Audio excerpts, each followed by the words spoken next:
All right, we're going to start off easy this morning. What is 1 plus 1? There you go. Now, what if I asked you to prove that 1 plus 1 is 2? How would you do that? What? Use a calculator. Okay.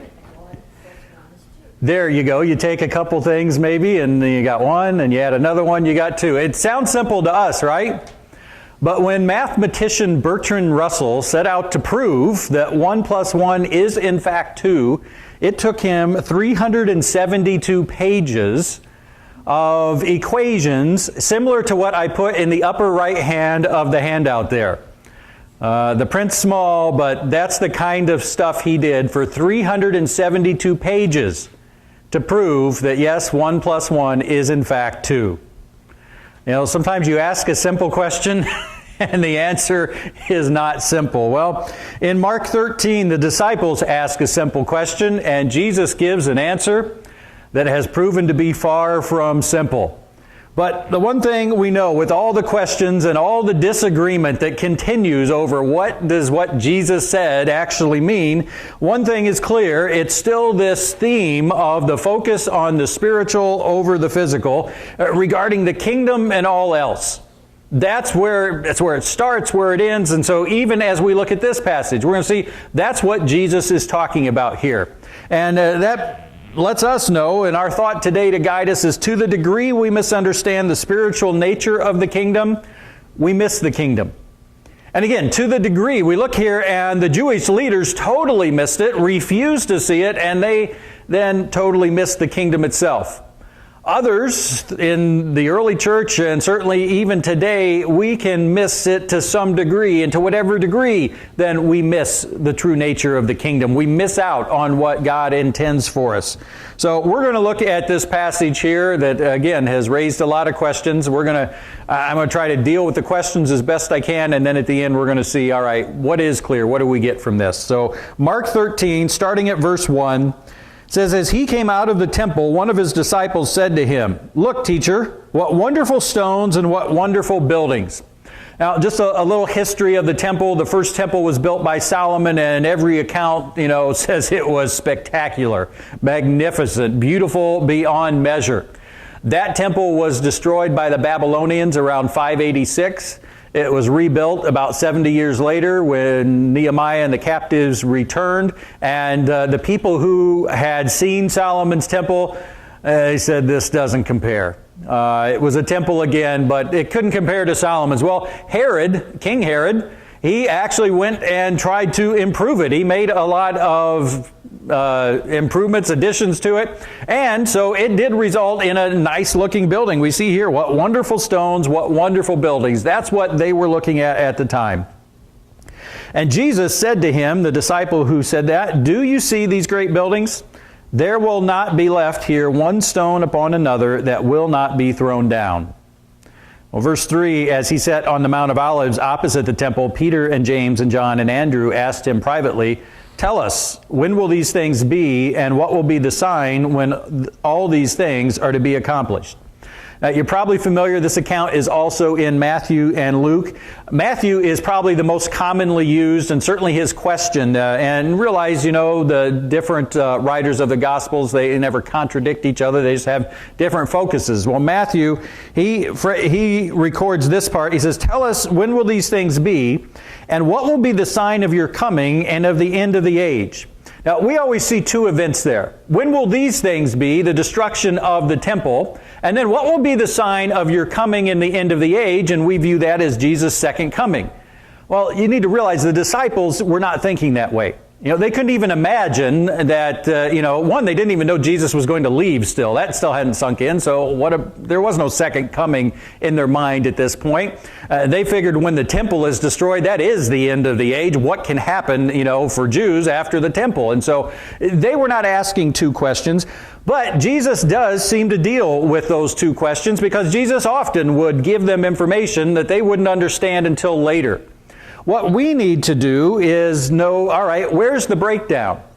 And usually what you'll hear is people will say, well, Jesus is talking about the destruction of Jerusalem first, and then at some point he switches to his second coming. And not just the coming itself, but the events immediately preceding it. This will be when you know, hey, it's coming just any time now when these things are taking place.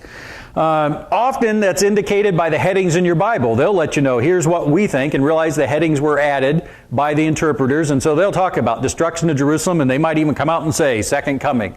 Well, realize that's their opinion, their interpretation. A lot of times it'll center around verse 32, where he switches to that day versus those days. There are some who think it's all about the destruction of Jerusalem, and if you read Luke's version, it's a little easier to think that, and there's some who might think it's all about the second coming. I used to be not sure, and then I thought, well, that whole all about Jerusalem makes sense. Now, as studying this, I think it's talking about the entire church age. So, from the moment Jesus leaves until the moment he returns, versus and then there's a small section that does focus on Jerusalem, versus this is Jerusalem, and then this is immediately preceding his coming, whatever, the weeks, months right before. I think it's talking about the entire church age, and as we go, I'll explain why. So, let's look. Verse 5, Jesus began to say to them, "See that no one leads you astray. Many will come in my name, saying, I am he, and they will lead many astray. And when you hear of wars and rumors of wars, do not be alarmed. This must take place, but the end is not yet. For nation will rise against nation, and kingdom against kingdom. There will be earthquakes in various places. There will be famines. But these are but the beginning of the birth pains." So the focus here in these verses is not so much on what are the signs, but what aren't the signs. These don't mean that the end is coming right away. These are signs during the entire time before the end. They don't indicate how near it is. And the key point that he's making here is don't be deceived. Don't be deceived. And one thing, and this is he knew it would be important, you realize that the early Christians thought Jesus was going to be coming back like before they died.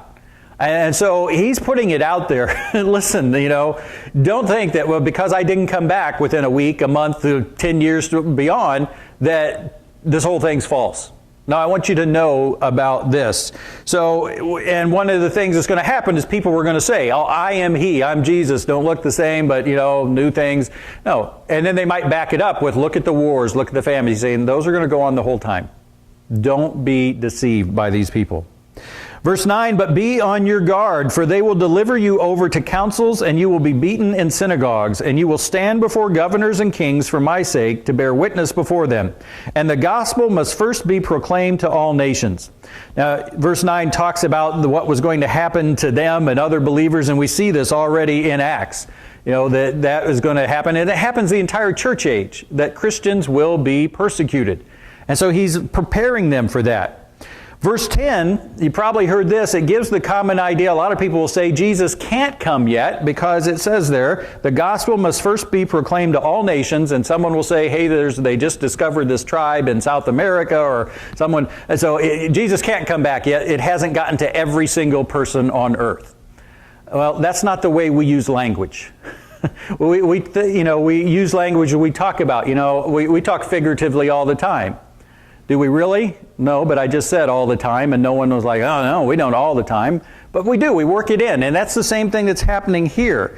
It's just the nature of language. And the Bible uses the same language in other places. Romans 1:8, Paul says to the Roman Christians, your faith is proclaimed in all the world. Did every single person in the world hear about the Romans? No. But he's saying the gospel has spread out, and one thing they all hear about is you. And then specifically about the gospel being spread, Colossians 1:23 says, the gospel that you have heard, which has been proclaimed in all creation under heaven. So whatever that means, all the world, Paul says in Colossians, it's already happened. So we are not waiting for that. The point is, the gospel we've met the requirement in verse 10. The gospel has gone out far enough for that to be met. We're no longer waiting on that. Verse 11, and when they bring you to trial and deliver you over, do not be anxious beforehand what you are to say, but say whatever is given you in that hour, for it is not you who speak, but the Holy Spirit. And brother will deliver brother over to death, and his father, his child, and children will rise against parents and have them put to death. And you will be hated by all for my name's sake, but the one who endures to the end will be saved. So once again, in Acts, you see this happening. You see instances of believers called before leaders and having to share their faith and be faithful there. Jesus promised in other places that the gospel is going to divide, even families. And what this does, it's going to be so strong. Some are going to believe strongly one way, some the other. It's going to divide families itself. And, in their day especially, that family unit was just the strongest there was. He's saying that the gospel will cause divisions even there. And again, it's a form of preparing them. Be ready for this. It's not that, the gospel must not work. Look what it's doing. No, it's exactly what Jesus said. And then the one who endures to the end will be saved. To the end of a person's life. Whatever that is, endure to the end. Now, we look at that, it's not talking about works. It's not, whoever is, strong enough, does enough works. No, it's enduring in your faith. By grace through faith, but people could give up on their faith. And we see Paul talking about this in Galatians. We see the author of Hebrews talking about this. Don't give up on your faith for whatever reason. False doctrine, persecution, here is what he talks about. Verse 14, but when you see the abomination of desolation standing where he ought not to be, let the reader understand. Then let those who are in Judea flee to the mountains. Let the one who is on the housetop not go down nor enter his house to take anything out, and let the one who is in the field not turn back to take his cloak. And alas, for women who are pregnant, and for those who are nursing infants in those days, pray that it may not happen in winter. For in those days there will be such tribulation as has not been from the beginning of the creation that God created until now, and never will be. Here's where I see the shift to the focus on Jerusalem, where he's talking specifically now about what is going to happen when Jerusalem is going to be destroyed in the year 70 by the Romans. And the focus here is on that impending such tribulation, it says in verse 19. Verse 14, you probably heard this phrase, the abomination of desolation. That comes from Daniel, and it occurs 4 times in the book of Daniel. 2 of them, most Bible scholars agree, took place in between the end of the Old Testament and the beginning of the New, those 400 years called the intertestamental period, when Antiochus Epiphanes, the leader of the Syrians, he conquered Jerusalem, and he didn't destroy things, but he did sacrifice a pig on the altar. And so it seems that's what those 2 were talking about. But the reference in Daniel 9 and Daniel 12 refer to something further in the future than that. And it seems that it's here, what Jesus is talking about with the destruction. Now the question is, all right, what is the abomination of desolation? Because his point here in this passage is to warn anyone, but the ones who would know it would be Jewish Christians. Jews who had become Christians who were in Jerusalem at the time. He warns them, flee to the mountains when this happens. Now, if you know anything about history and specifically battles, you would know that wasn't the mindset. If your city was besieged, you wanted to stay in your city. That was the safest place to be, and you just hoped you could hold out longer than the army out there could hold out. And, Jerusalem had been surrounded before. Things had happened. They had the walls. They had all that. They even had a tunnel, to get at water. Have you ever heard of Hezekiah's tunnel, where they dug one from inside the walls to a well outside? And if you ever go to Jerusalem, you can now walk through Hezekiah's tunnel. And the water's up to about here, gets a little higher at points, and it's pretty cold. But they were ready for that. But Jesus says, don't stay there. It's not going to work this time. Well, to warn them, what is the abomination? When you see the abomination of desolation, he's saying, get out of town. Well, if it was the destruction of the temple, it'd be too late. How are they going to get to the temple? Well, they've already then conquered the city. And so what it seems to be, and Luke makes this clearer, Luke 21:20 says, but when you see Jerusalem surrounded by armies, then know that its desolation has come near.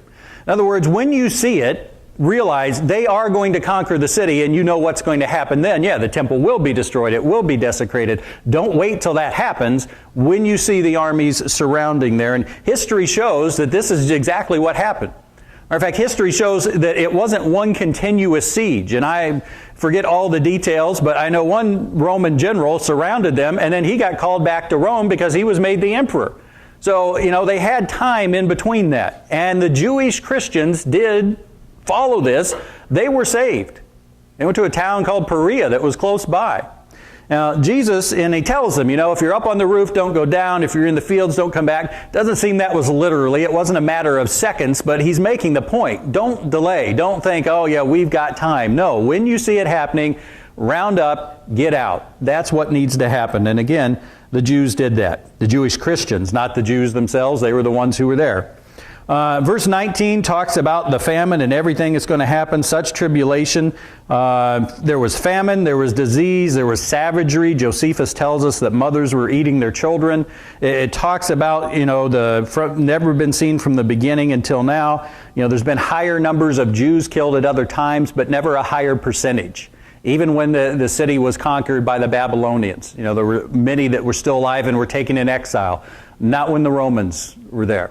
So some of them had left and holed up in Masada and got there, but in the city of Jerusalem, just about everyone was killed. Verse 20 then, and if the Lord had not cut short the days, no human being would be saved. For the sake of the elect, whom he chose, he shortened the days. And then if anyone says to you, look, here's the Christ, or look, there he is, do not believe him. For false Christs and false prophets will arise and perform signs and wonders to lead astray, if possible, the elect. But be on guard, I have told you all things beforehand. Now, many people still think he's talking about Jerusalem here when he talks about the days, but I think he switched back to the entire church age, and here's the reason. He talks about, if the Lord had not cut short the days. Well, God didn't cut short the siege of Jerusalem. It was fulfilled entirely. It accomplished its purpose. It destroyed the city, so it wasn't cut short. I think what he's talking about here is the fact that wickedness will increase. That no person, the world, if God just let it go and go and go, eventually it's going to get so wicked that there won't be, like in the time of Noah, there won't be any faith left. God's not going to let it go that long. And then as he talks about if anyone says, look, here's the Christ, there's the idea, it's never going to be a secret return. And, if anyone says, I'm the Christ, or if any group says, hey, he came back, the Jehovah's Witness had a prophecy about, hey, Jesus is returning. Well, then when he didn't return, it was secret. If I remember right, it happened in New York. And, suppose a lot of things could happen in New York. You wouldn't notice them, but not this one. When Jesus comes back, you will know, is what he's saying. And it's true for all time. It's not just a certain time. All the time there might be someone who says it. No, it's not going to be there. One commentator said this. He said, empty-headed credulity is as great an enemy of true faith as chronic skepticism. People who just won't believe anything, well, that's bad. They'll never be a Christian. But people who believe everything, they're going to have a hard time being a Christian because they're going to believe things that are just totally contrary to what's happening there. And then when he says, I have told you all things beforehand, what he's doing is take comfort. When you see these things happening, as bad as they are, realize Jesus said they were going to happen. So these things are bad, but God's in control. God's in control the whole time. Verse 24, but in those days, after that tribulation, the sun will be darkened and the moon will not give its light. And the stars will be falling from heaven, and the powers in heaven will be shaken. And then they will see the Son of Man coming in clouds with great power and glory. And then he will send out angels and gather his elect from the four winds, from the ends of the earth to the ends of heaven. Again, I believe as it talks about those days, it's the entire church age. After that tribulation, talking about what had happened to Jerusalem. Now, it is interesting, and it's one reason I used to think maybe the whole thing or more of it's about Jerusalem. Josephus records some wild things that happened in the sky during the siege of Jerusalem. But I think what he's talking about here is figuratively. He's talking about, the stars falling from the sky. There will be just terrible things that happen. And once again, it's the nature of language. When we say it's raining cats and dogs, do you ever expect to look outside and see cats and dogs falling from the sky? Maybe that happened, and that's why we're up to 8 dogs now at my house, if you're keeping track. I think there'd be less if it rained cats and dogs. But we know what it means. Well, the same thing. The Jews knew what it meant when it talked about these things. The stars falling from heavens, the moon not giving its light. There's prophecies in the Old Testament that use that exact same language. That didn't literally happen. It was just their idea of raining cats and dogs. And then clearly, verses 26 and 27, you'll see the Son of Man, the angels gathering his elect. That's talking about the second coming. Now Jesus begins to let them know, okay, it is going to happen. I am going to return. But, verse 28, from the fig tree learn its lesson. As soon as its branch becomes tender and puts out its leaves, you know that summer is near. So also, when you see these things taking place, you know that he is near at the very gates. Truly I say to you, this generation will not pass away until all these things take place. When Jesus says near, what he's said is, again, these things are going to happen throughout. There's going to be famines, there's going to be wars, it's going to be raining cats and dogs and whatever sense of terrible things happening. Realize that means that I'm near in the sense of there's nothing else you're waiting for. You know, he's at the gate. But if someone's at the gate, you don't know when they're going to come in. You can't look at that and say, oh, he's coming in a week, coming in a month. You can't put a date on it. Just realize he could come anytime. Jesus could come anytime now. And he does say, truly, this generation will not pass away until all these things take place. Well, definitely it's not talking about his return because they've died, but it's talking about this generation. You're going to have persecution before even the first generation dies out. Christianity is not going to, stay under the radar, and we see that in Acts. It doesn't even happen for a matter of weeks, and they're called in before the Jewish council, and then they're persecuted. So, this is going to start when you are still alive here. Verse 31, heaven and earth will pass away, but my words will not pass away. He's shifting the focus. He's giving the reassurance, again, in light of what looks like a delay to people. Don't think that because Jesus hasn't come back in 30 years, in 50 years, 300 years, 500 years, don't think that it's not happened. Don't think that it's not true. Verse 32, but concerning that day or that hour, no one knows, not even the angels in heaven, nor the Son, but only the Father. Be on guard, keep awake, for you do not know when the time will come. The point that Jesus is making is, I told you these things will happen from the time I leave till I return, but you don't know when. You will never know when.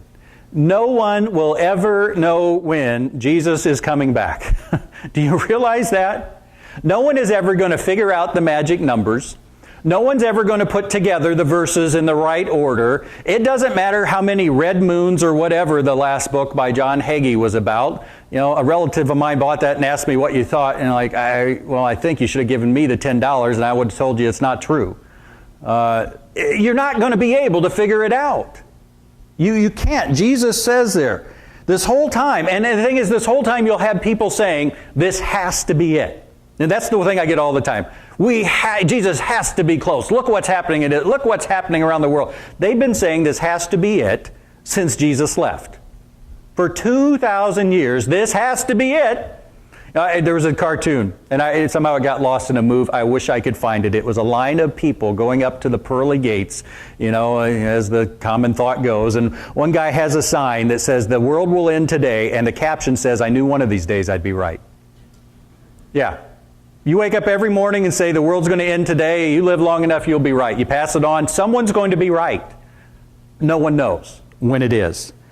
Jesus says, be on your guard. You do not know when the time will come. Again, it's true. And so his conclusion here, in light of this, all right, why did I say, I answered your question. I gave some details. Here's the reason. It is like a man going on a journey when he leaves home, verse 34 of Mark 13. When he leaves home and puts his servants in charge, each with his work, and commands the doorkeeper to stay awake. Therefore, looking back, stay awake, talking to them. For you do not know when the master of the house will come, in the evening or at midnight or when the rooster crows or in the morning, lest he come suddenly and find you asleep.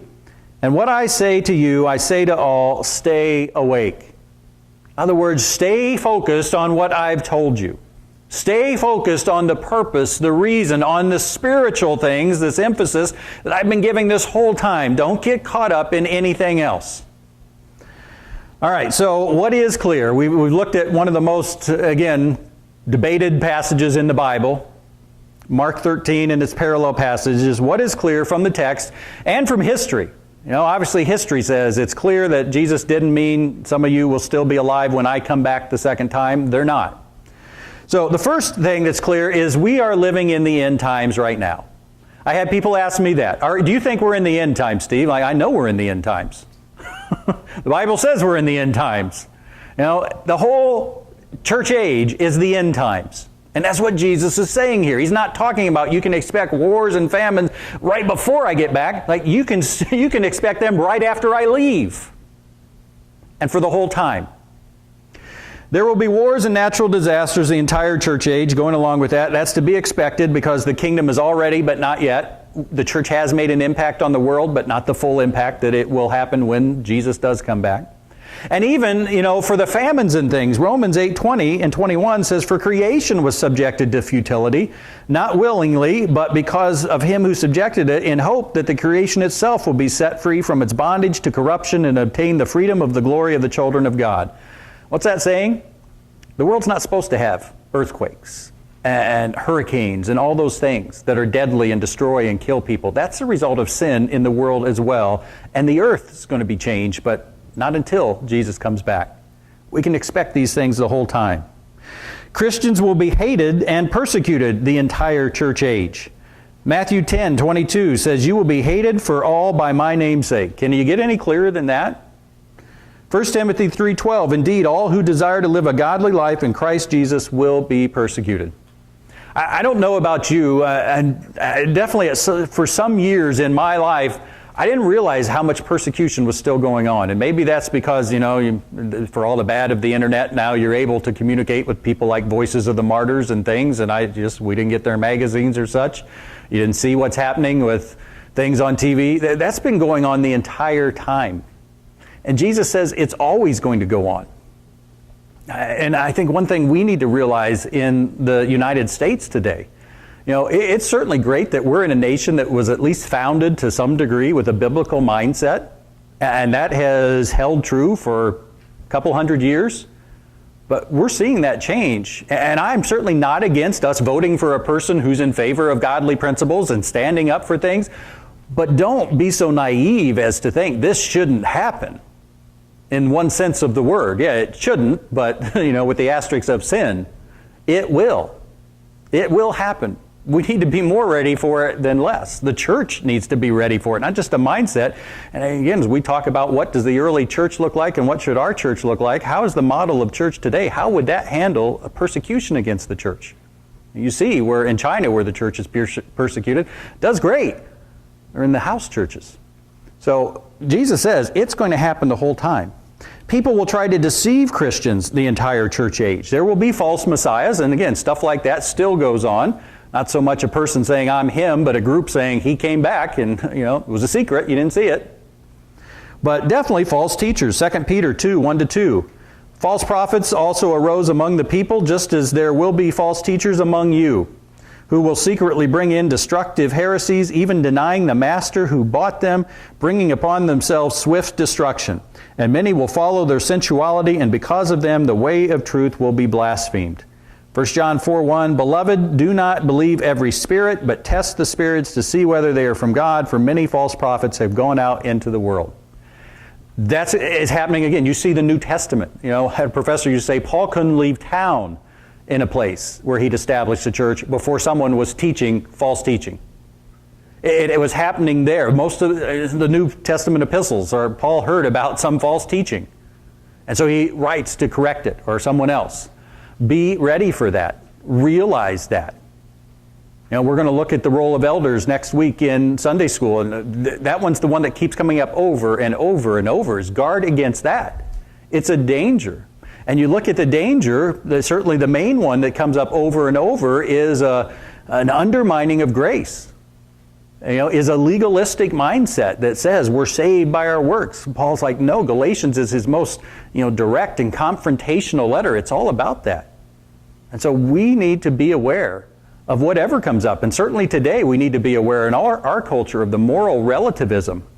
It's one thing to say, I know this is wrong, but I'm going to do it. Nowadays we have Christians like, it's not even wrong anymore. The times are different. No. If it was wrong, it is wrong. If it's not cultural, and we saw something today about the head covering. If the culture, if it's not something that was cultural, if it's a principle that God has given that's based on His nature, that doesn't change. It doesn't ever change. And had someone, again, the person I heard it was talking about, two unmarried people having sex. And, well, the times are different now. No, the times are, but not God. That we need to be aware of. Jesus' return will be clear, but not necessarily soon. 2 Peter 3 says, knowing this, first of all, that scoffers will come in the last days with scoffing, following their own sinful desires. They will say, where is the promise of his coming? Where's this Jesus you've been waiting for 2,000 years now?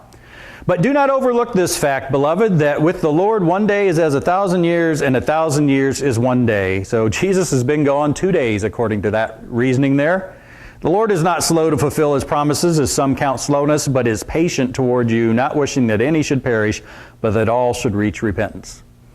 God has a reason for how long he's taken. It may seem long to us. To God, again, it's been 2 days. That's not a long time. Trust it. That's what Jesus was giving this for. Listen, when I tell you these things and they happen, it's one more bit of evidence. I'm God. I know what is going to happen. I'm in control. And as you wonder about the Bible, is the Bible true? You just need to look at prophecy. Things that are written before they happened and they come true down to the letter. How can you, people can't do that. That is not an accident, not a coincidence. That right there tells you the Bible is God's Word, and that's what Jesus is doing. I want you to know, I know, God knows. He's in control no matter what the situation looks like. In fact, when it looks the worst, God said that was going to happen. Trust Him more, don't trust Him less. And then the last thing, the point of all this that Jesus is saying is be prepared. Be prepared at any time. Again, as individuals, as the church, don't look and say, well, such and such hasn't happened yet. Jesus isn't going to be coming tomorrow. No, He could come tomorrow. He could come today. Everything has happened. Once Jerusalem was destroyed, everything has happened. Jesus can come at any second now. There is nothing else we're waiting for. Do you realize that? And there's no moon, there's no this, there's no gospel going further. Any second now, Jesus can come back. Wow. That gives you a little chills, like any second now. It's part of it, like, please, Lord, oh Lord, come quickly. And then the part of it's, all right, wow. You're really coming any second. Where am I? That's Jesus' message. Be prepared. Just like servants, when the master is away, no, you have a responsibility. He focuses on that side. The epistles focus over and over on the relationship. While he's gone, we can still have an awesome relationship with him now. Why would we want to miss out on that? Both sides there. How are we prepared? Well, again, it's this humility. It's focus on the spiritual. Just like he said over and over in the book, don't take this chapter out of the context of Mark. So I always like to say, what's the root problem? Why wouldn't I be prepared? Okay, the Bible says it. I know it. God's God. I'm not. I should be prepared. Why wouldn't I be prepared? Well, it says here in verse 1, as he came out of the temple, one of his disciples said to him, look, teacher, what wonderful stones and what wonderful buildings. Where were they focused? On the physical. Yeah. That was their focus, and when our focus is there, it's not saying it's wrong to admire great architecture, but Jesus knew what was happening with that. Well, how proud look what we Jews have. Look how magnificent this is. Just think what's going to happen when you kick out the Romans and we rule the world. Jesus knew that's what was on their mind. That physical focus. Our temple, it's the center of the Messiah's kingdom. And so when Jesus gave this answer, not one stone is going to be put left on top of the other. Just imagine how that blew them away. That undermined everything they thought. Everything you thought was wrong. Because your focus is on that physical. And not just their temple would end up being destroyed, their whole plan, their whole focus. The destruction of Jerusalem and the end of the world. They both confront that physical focus. And so the key to overcoming for us is focusing on the nature of the kingdom that Jesus tells us. To the degree we miss the spiritual nature of the kingdom, we miss the kingdom. It was interesting, as I was going through, I forget what I was looking for, I was going through the book of Matthew, and I went through that sermon series while I was in Arizona, and I looked at, that was the theme of that gospel as well. That's the theme of these two is, listen, it is so easy to focus on the physical, and even for us to focus on the physical aspect of spiritual things. Saying don't. realize this humility. God is God, I'm not. Surrender to Him, rely on Him, be open to what He's saying, or else you can miss it. Looking at the wonderful stones and the buildings and the great things that are happening in some way, they won't compare to what it is there. So, what will I do now? Ask yourself, and this is an old question, but it fits. If I knew Jesus were coming tomorrow, what would you do differently today? You know, and of course there's some things, and you know, I'd eat a lot of things that, you know, like I ain't worrying about gaining weight if He's coming tomorrow. So there's some little things, but like, is there anything like, oh, I really shouldn't be doing that? I really should be doing that. Do that. Why aren't we doing that? That's what Jesus is saying. If you don't know when the Master's coming back, act like He could come back at any minute, because He can. And so ask yourself, what would I do? And focus on that underlying commitment that things come out of. What do I need to do? How do I need to change? What is there? Can you get one thing in mind? Here's what I would do differently if I knew Jesus were coming back tomorrow. Or maybe if I knew, you know, sometimes it'd be better if I knew He was coming back in a month, or maybe a year. What kind of change should I make? It's going to have lasting impact. Because that's what we're talking. It's what we're always talking about. That's what our goal is as we do these things. And today was maybe more than any other week of a history lesson. All right, here's what Jesus is saying about history and what's going to happen. But every time there's a passage in the Bible, it's never just to teach us the facts. It's always, what do you get from this? Here's the subject, right? What's the lesson? What's the application? What do I take away from this? So take away, and maybe both of those questions. If I knew Jesus were coming tomorrow, what would I do differently? If I knew He was coming back in exactly a year, what would I do differently? Something that takes a little bit more time, a little more foundational.